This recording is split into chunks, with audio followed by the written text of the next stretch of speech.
انتصار السيسي عملت لهم أحلى دعاية ومن 10,000 جنيه بس لعبوا بالملايين لعب، وكل ده ما كانت خياطة واحدة خلت بطلة أفلام هاري بوتر تتجنن من شغلهم. والسؤال إيه حكاية ماركة أختين اللي أسعارها هتصدمك بدل المرة 1000 مرة؟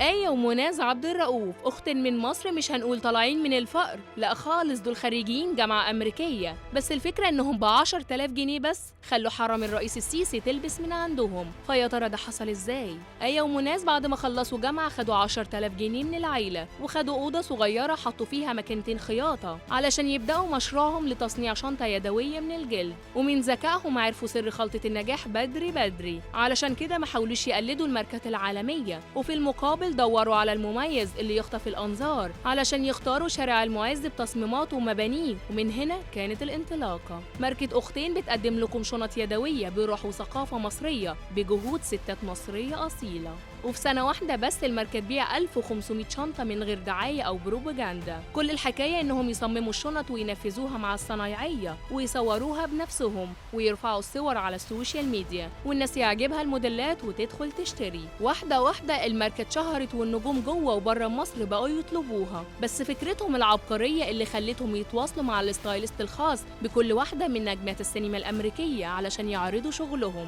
وكانت إيما واتسون بطلة أفلام هاري بوتر أول نجمة أمريكية تاخد شنطة منهم، ولما عجبتها التصميمات نزلت صور ليهم على حسابها الشخصي كنوع من الدعاية. بس أكبر إعلان بقى لما السيدة انتصار السيسي ظهرت وهي لابسة في إيديها شنطة من تصميمهم خلال افتتاح منتدى شباب العالم سنة 2017، لأن ده سلط الأنظار عليهم وخلى اسمهم معروف أكتر للجمهور حتى لو مش هيشتروا منهم. بس هل معنى كده إن أسعارهم حنينة؟ الحقيقة إن الإجابة لأ. صحيح إن ماركة أختين ماركة مصرية 100%، لكن أسعارها أعلى من إمكانيات الطبقة المتوسطة شويتين تلاتة. ولو دخلت على موقعهم الرسمي هتلاقي شنط حجمها صغير وسعرها 16,000 جنيه.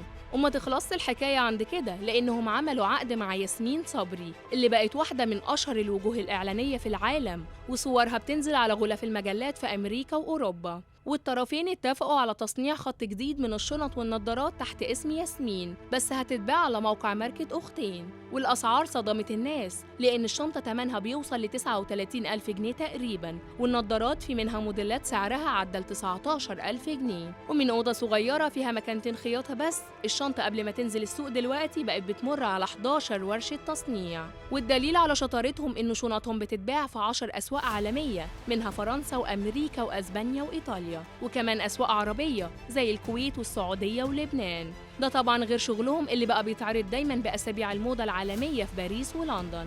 ولغاية دلوقتي الأختين آية ومنى عبد الرؤوف مكملين في مشروعهم علشان ينافسوا الماركات العالمية. فهل تفتكر هيجي اليوم علشان ماركة أختين تبقى براند عالمي؟ وهل ممكن تحوش علشان تهدي المدام بشنطة من ماركة أختين؟ أو أنت ممكن تشتريها لنفسك؟ مستنيين رأيكم في التعليقات.